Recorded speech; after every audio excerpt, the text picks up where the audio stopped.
ബയോഇൻടാക്കിൻ്റെ പുതിയൊരു വീഡിയോയിലേക്ക് ഏവർക്കും സ്വാഗതം. നമ്മൾ കഴിഞ്ഞ ക്ലാസ്സിൽ സെൽ ബയോളജീൻ്റെ ബയോകെമിസ്ട്രി എന്ന പോർഷൻ ഡിസ്കസ് ചെയ്തിട്ടുണ്ടായത്. ഈ ഒരു ക്ലാസ്സിൽ ടെക്നിക്സ് ഇൻ സെൽ ബയോളജി എന്ന പോർഷൻ ഡിസ്കസ് ചെയ്യാൻ പോകുന്നത്. അതായത് സെൽ ബയോളജി യൂസ് ചെയ്യുന്ന ഇൻസ്ട്രുമെൻറ്റ്സും അതേപോലെ തന്നെ സയൻറ്റിഫിക് ടെക്നിക്സും പരിചയപ്പെടാൻ പോകുന്നത്. ഒരു കാര്യം ഇവിടെ നോട്ട് ചെയ്യേണ്ടതെന്ന് പറഞ്ഞാൽ ഇൻസ്ട്രുമെൻറ്റേഷൻ എന്ന പോർഷൻ നമ്മൾ ഒരു വീഡിയോ ചെയ്തിട്ടുണ്ടായിരുന്നു. അതിൽ സെൻട്രിഫ്യൂഗേഷൻ എന്ന ഇൻസ്ട്രുമെൻറ്റ് പരിചയപ്പെട്ടു. അതിൽ വരുന്നൊരു പോർഷനായിട്ട് ഒരു ഇൻസ്ട്രുമെൻറ്റ് നമ്മൾ ഈ ഒരു ചാപ്റ്റർ ഡിസ്കസ് ചെയ്തിട്ടുണ്ട്. അപ്പോൾ അതിൻ്റെ വേറൊരു ക്ലാസ്സിൽ ഇൻസ്ട്രുമെൻറ്റേഷൻ എന്ന പോർഷൻ വേറെ ഉണ്ടാവില്ല. ഈ ഒരു ചാപ്റ്റർ തന്നെ ആ ഇൻസ്ട്രുമെൻറ്റ് കൺക്ലൂഡ് ചെയ്യുന്നതായിരിക്കും. ഈ ചാനൽ ആദ്യമായിട്ടാണ് കാണുന്നതെങ്കിൽ ചാനൽ സബ്സ്ക്രൈബ് ചെയ്യുക, യഥാസമയം നോട്ടിഫിക്കേഷൻ ലഭിക്കാനായി ബെൽ ബട്ടൺ അമർത്തുക. അപ്പോൾ അധികം വൈകാതെ തന്നെ വീഡിയോയിലേക്ക് പോകാം.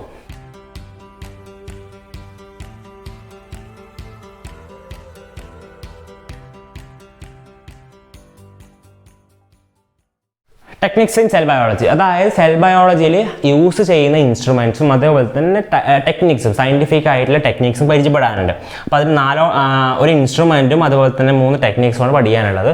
ഒന്നാമത് മൈക്രോസ്കോപ്പി. ഇതാണ് ഞാൻ പറഞ്ഞു, മൈക്രോസ്കോപ്പി എന്നുള്ള ഒരു ഇൻസ്ട്രുമെൻ്റ് ആണ് ഇൻസ്ട്രുമെൻറ്റേഷൻ എന്ന് പറഞ്ഞ ഒരു പോർഷനിൽ വരുന്നത്. അപ്പോൾ അത് ഈ ഒരു ചാപ്റ്റർ നമ്മൾ കൺക്ലൂഡ് ചെയ്യുന്നതായിരിക്കും. അതിൽ വേണ്ട എൻട്രൻസിൻ്റെയും എല്ലാ പോയിന്റും നമ്മൾ ഈ ഒരു ചാപ്റ്റർ ഡിസ്കസ് ചെയ്യും. ഇതിൻ്റെ വേറെ ക്ലാസ് ഉണ്ടാവില്ല. പിന്നെ ഫ്ലോ സൈറ്റോമെട്രി ഉണ്ട്, പിന്നെ ഫിഷ് ഉണ്ട്, ജിഷ് ഉണ്ട്. ഇത് ടെക്നിക്സ് ആണ്. ഫിഷ് ഇൻസിറ്റു ഹൈബ്രിഡൈസേഷൻ ടെക്നിക്ക് പരിചയപ്പെടാനുണ്ട്. ജിഷും ഉണ്ട്, ജീനോമിക് ഇൻസിറ്റു ഹൈബ്രിഡൈസേഷൻ, അതുപോലെ തന്നെ ഫ്ലൂറസൻ ഇൻസിറ്റു ഹൈബ്രിഡൈസേഷൻ എന്ന ടെക്നിക്ക് പരിചയപ്പെടാനുണ്ട്. പിന്നെ ഫ്ലോ സൈറ്റോമെട്രി സെൽ സോർട്ടിങ്ങുമായി ബന്ധപ്പെട്ട് സെല്ലിനെ ഐഡൻറ്റിഫൈ ചെയ്യാനോ അല്ലെങ്കിൽ സെൽ ഓർഗനൽ ഐഡൻറ്റിഫൈ ചെയ്യാനൊക്കെ വരുന്ന ടെക്നിക്സാണ് ഇതൊക്കെ. അപ്പോൾ അതിൽ മൈക്രോസ്കോപ്പിയാണ് കുറച്ച് ഹെഫ്റ്റി ആയിട്ടുള്ള ടോപ്പിക്ക്, കുറച്ചധികം പഠിക്കാനുള്ള ടോപ്പിക്ക് മൈക്രോസ്കോപ്പിയാണ്. ബാക്കിയുള്ളതൊക്കെ ലേശം അതിൻ്റെ ഒരു കൺസെപ്റ്റ് മനസ്സിലാക്കാനേ ഉള്ളൂ. നമുക്ക് ഫസ്റ്റ് മൈക്രോസ്കോപ്പി എന്നുള്ള പ്രശ്നം പരിചയം. മൈക്രോസ്കോപ്പി എന്ന് പറയുമ്പോൾ നമ്മളൊരു കണ്ണുകൊണ്ട് കാണാൻ പറ്റുന്ന ഒരു സാധനത്തെ, ഒരു ഒബ്ജക്റ്റിനെ നമുക്ക് ഒരു കണ്ണുകൊണ്ട് കാണാൻ പറ്റുന്ന സൈസിലേക്ക് മാഗ്നിഫൈ എടുക്കാൻ ഉപയോഗിക്കുന്ന ഒരു ഇൻസ്ട്രുമെൻ്റ് ആണ് മൈക്രോസ്കോപ്പ്.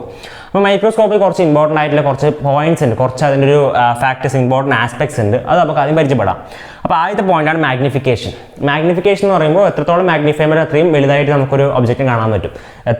എത്ര ഒരു ചെറിയൊരു ഒബ്ജക്റ്റ് ആണെങ്കിലും മാഗ്നിഫിക്കേഷൻ പവർ കൂടുതലുള്ള മൈക്രോസ്കോപ്പ് ആണെങ്കിൽ നമുക്ക് നല്ല രീതിയിൽ ആ ഒരു ഒബ്ജക്റ്റിനോ അല്ലെങ്കിൽ ആ ഒരു ജീവിനെയോ ഒരു ഓർഗാനിസിനെ കാണാൻ പറ്റും. അപ്പോൾ മാഗ്നിഫിക്കേഷൻ ഇക്വേഷൻ എന്ന് പറഞ്ഞാൽ size of the image with instrument, അതായത് മൈക്രോസ്കോപ്പ് കാണുന്ന ഇമേജിൻ്റെ size divided by size of the image ഇത് അൺഎയ്ഡഡ് ആയി. നമ്മൾ കണ്ണുകൊണ്ട് കാണുന്ന ആ ഒരു സൈസ്, നമ്മൾ നേക്കഡ് ആയി കൊണ്ട് ആ ഒബ്ജക്റ്റിൻ്റെ സൈസ് എത്രയാണ് അതും കൂടെ ഡിവൈഡ് ചെയ്താൽ മാഗ്നിഫിക്കേഷൻ കിട്ടും. കൂടുതൽ മാഗ്നിഫിക്കേഷൻ ഉള്ള മൈക്രോസ്കോപ്പിൽ നമുക്ക് കൂടുതൽ ഒബ്ജക്റ്റ് നല്ല രീതിയിൽ നല്ല മാഗ്നിഫൈ ചെയ്ത് കാണാൻ പറ്റും. രണ്ടാമത്താണ് റിസോൾവിംഗ് പവർ. അതായത് ഒരു ഒബ്ജക്റ്റിലുണ്ടെങ്കിൽ അല്ലെങ്കിൽ 2 പോയിന്റ് ഉണ്ടെന്ന് വിചാരിക്കുക. നമുക്ക് മാഗ്നിഫൈ ചെയ്യേണ്ട 2 പോയിന്റ് ഉണ്ടെങ്കിൽ ആ 2 പോയിന്റിനെ അടുത്തടുത്ത് കാണേണ്ട 2 സെപ്പറേറ്റ് പോയിന്റ് ആയിട്ട് കാണാനുള്ള കഴിവ്. അതായത് ചിലപ്പോൾ റിസോൾവിംഗ് പവർ കുറവാണെങ്കിൽ നമുക്ക് 2 പോയിന്റ് ഒറ്റ പോയിന്റ് ആയിട്ട് തോന്നും. പക്ഷേ നല്ല റിസോൾവിംഗ് പവറിലെ മൈക്രോസ്കോപ്പ് ആണെങ്കിൽ ആ 2 പോയിന്റ് ആയിട്ട് തന്നെ കാണാൻ, 2 ഡിഫറെൻറ്റ് പോയിന്റ്സ് ആയിട്ട് തന്നെ കാണാൻ പറ്റും. അത് കോയിൻസൈഡ് ചെയ്യാണ്ട് സെപ്പറേറ്റ് ഡിഫറൻഷിയേറ്റ് ചെയ്യാൻ പറ്റും. അപ്പോൾ റിസോൾവിംഗ് പവർ കൂടുതലുള്ള മൈക്രോസ്കോപ്പാണ് ഏറ്റവും നല്ലത്.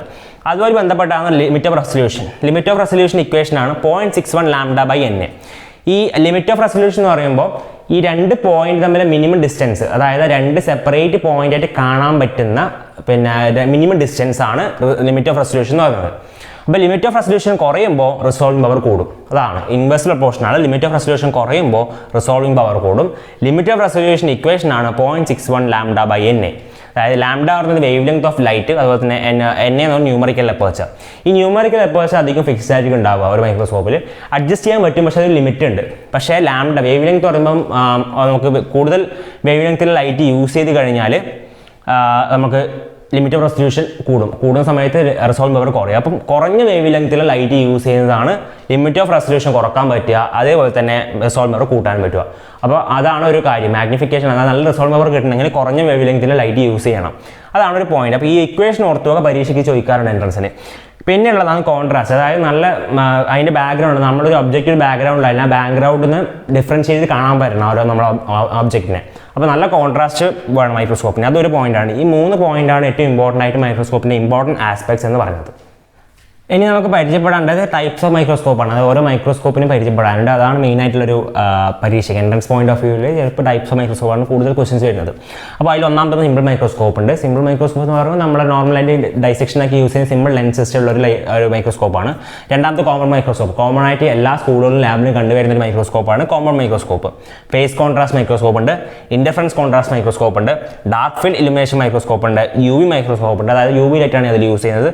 പിന്നെ ഫ്ലൂറസെൻസ് ഫ്ലൂറസെൻസ് മൈക്രോസ്കോപ്പ് ഉണ്ട്, ഇലക്ട്രോൺ മൈക്രോസ്കോപ്പ് ഉണ്ട്. ഏറ്റവും വലിയൊരു കണ്ടുപിടുത്തം എന്ന് പറയുന്നത് ഇലക്ട്രോൺ മൈക്രോസ്കോപ്പാണ്. അതുപോലെ തന്നെ കോൺഫോക്കൽ മൈക്രോസ്കോപ്പ്. ഇത്രയും മൈക്രോസ്കോപ്പുകൾ നമുക്ക് ബ്രീഫായിട്ട് പരിചയപ്പെടാനുണ്ട്. നമുക്ക് ആദ്യം സിമ്പിൾ മൈക്രോസ്കോപ്പും കോമ്പൗണ്ട് മൈക്രോസ്കോപ്പ് ആദ്യം പരിചയപ്പെടാം. അത് ഈ ഒരു ക്ലാസ്സിൽ നമുക്ക് ആദ്യത്തെ രണ്ടെണ്ണം നോക്കാം. അപ്പോൾ സ്റ്റെപ്പ് ബൈ സ്റ്റെപ്പ് ഓരോ മൈക്രോസ്കോപ്പിനും പരിചയപ്പെട്ടു വരാം. അപ്പോൾ നമുക്ക് ആദ്യം സിമ്പിൾ മൈക്രോസ്കോപ്പ് നോക്കാം. ഫസ്റ്റ് വൺ ആണ് സിമ്പിൾ മൈക്രോസ്കോപ്പ്. സിമ്പിൾ മൈക്രോസ്കോപ്പ് എന്ന് പറയുമ്പോൾ നമ്മൾ കോമൺ ആയിട്ട് ഡൈസെക്ഷന് വേണ്ടി യൂസ് ചെയ്യുന്നതാണ്. ഇപ്പം ടാക്സോണമിയിലായാലും ഒരു ഫ്ലവറിനെ ഡൈസെക്ട് ചെയ്യുമ്പോൾ, അതുപോലെ തന്നെ സുവോളജി ലാബിൽ ഒരു കോക്രോച്ചിനോ അല്ലെങ്കിൽ ഏതെങ്കിലും ഒരു ഓർഗാനിസിനെ സിമ്പിളായി ഡൈസെക്ഷൻ യൂസ് ചെയ്യുന്നത് ഫസ്റ്റ് ഒബ്സർവേഷൻ എന്ന രീതിയിൽ യൂസ് ചെയ്യുന്നതാണ് സിമ്പിൾ മൈക്രോസ്കോപ്പ്. ആ സിമ്പിൾ മൈക്രോസ്കോപ്പ് എന്ന് പറയുമ്പോൾ നമുക്കൊരു മൈക്രോസ്കോപ്പിനൊരു സ്ട്രക്ചർ ഉണ്ട്. അത് അങ്ങനെ അല്ലാണ്ട് ചിലപ്പോൾ സിമ്പിൾ ലെൻസ് സിസ്റ്റമിൽ വരാറുണ്ട്. സിംഗിളായിട്ട് ലെൻസ് ഉപയോഗിച്ചതിന് ഫസ്റ്റ് റൗണ്ടിൽ നമുക്ക് ഒബ്സർവ് ചെയ്തത് അതും സിമ്പിൾ മൈക്രോസ്കോപ്പാണ്. അത് സിംഗിൾ ലെൻസ് സിസ്റ്റം. അപ്പോൾ അതാണ് ഏറ്റവും ഇമ്പോർട്ടൻ്റ് ആയിട്ടുള്ള പോയിന്റ്. സിമ്പിൾ മൈക്രോസ്കോപ്പ് എന്ന് പറയുമ്പോൾ ഒരു സിംഗിൾ ലെൻസ് സിസ്റ്റം ആയിരിക്കും. അതൊരു മൈക്രോസ്കോപ്പിൻ്റെ സ്ട്രക്ചർ നേരത്തെ പറഞ്ഞ പോലെ തന്നെ മൈക്രോസ്കോപ്പിൻ്റെ സ്ട്രക്ചറിലായിരിക്കാം. അല്ലെങ്കിൽ നമ്മൾ കോമൺ ആയിട്ട് ഹാൻഡ് ലെൻസും ഒരു സിമ്പിൾ മൈക്രോസ്കോപ്പാണെന്ന് പറയാം. കാരണം അത് സിംഗിൾ ലെൻസാണ് അതിലുള്ളത്. അതാണ് ഏറ്റവും ഇമ്പോർട്ടൻ്റ് ആയിട്ടുള്ള ഒരു പോയിന്റ്. രണ്ടാമത് മാഗ്നിഫിക്കേഷൻ 4 to 40 ടൈംസ് ആയിരിക്കും. അതും ഒരു ഇമ്പോർട്ടൻറ്റ് പോയിന്റ് ആണ്. ഈ രണ്ട് കാര്യങ്ങളാണ് ഈ സിമ്പിൾ മൈക്രോസ്കോപ്പിൽ ഫോക്കസ് ചെയ്യാനുള്ളത്. പിന്നെ നേരത്തെ പറഞ്ഞ ഇമ്പോർട്ടൻറ്റ് ആസ്പെക്ട്സ് ഇതിലും അപ്ലിക്കബിൾ ആണ്. അപ്പോൾ അതും ആലോചിച്ച് വെക്കുക. പിന്നെ ഇതിന് സ്ട്രക്ചർ എന്ന് പറയുമ്പോൾ നിങ്ങൾക്ക് ചിത്രത്തിൽ കാണാൻ പറ്റും, അത് നോക്കിയാൽ മതി. എന്നിട്ട് ഈ പോയിന്റ് ഒന്ന് ആലോചിച്ച് നോക്കാം. ബേസിലൊരു ഫൂട്ടുണ്ട്, നമ്മളെ ഈ സ്റ്റാൻഡിൻ്റെ അടുത്ത് വരുന്നൊരു ഫൂട്ടുണ്ട്, പിന്നെ അതിൻ്റെ സ്റ്റാൻഡുണ്ട്. ഈ ബേസൽ പോർഷൻ വരുന്ന രണ്ട് സാധനങ്ങളാണ് ഫൂട്ടും സ്റ്റാൻഡ്. പിന്നെ വെർട്ടിക്കലായിട്ട് നമ്മൾ ഹോൾഡ് ചെയ്യുന്ന ഒരു വെർട്ടിക്കൽ ലിംബ് ഉണ്ട്, പിന്നെ ഒരു ആം ഉണ്ട്. ആം എന്ന് പറയുമ്പോൾ ലെൻസ് ഹോൾഡ് ചെയ്യുന്ന ഒരു സ്ട്രക്ചറിൻ്റെ ചിത്രത്തിൽ നോക്കി കാണാം. ലെൻസ് വരുന്ന ഒരു ഭാഗമുണ്ട്, അതിന് പിന്നെ ആം എന്ന് പറയാം. പിന്നെ നമ്മൾ ലെൻസ്, കോൺവെക്സ് ലെൻസ് ഉണ്ട്, പിന്നെ അതുപോലെ തന്നെ ഗ്ലാസ് സ്റ്റേജ് ഉണ്ട്. താഴ്ന്ന് വരുന്ന ലൈറ്റ് ഈ ഒബ്ജക്റ്റിൽ റിഫ്ലക്ട് ചെയ്യാൻ വേണ്ടി കാണാൻ വേണ്ടിയിട്ട് ഗ്ലാസ് സ്റ്റേജ് ഉണ്ട്. പിന്നെ ലൈറ്റ് റിഫ്ലക്ട് ചെയ്തിട്ട് നമ്മൾ റിഫ്ലക്റ്റിംഗ് മിറർ ഉണ്ട്. പിന്നെ നമ്മൾ സ്പെസിമെൻ ഹോൾഡ് ചെയ്യാൻ വേണ്ടി 2 ക്ലിപ്പ് ഉണ്ട്.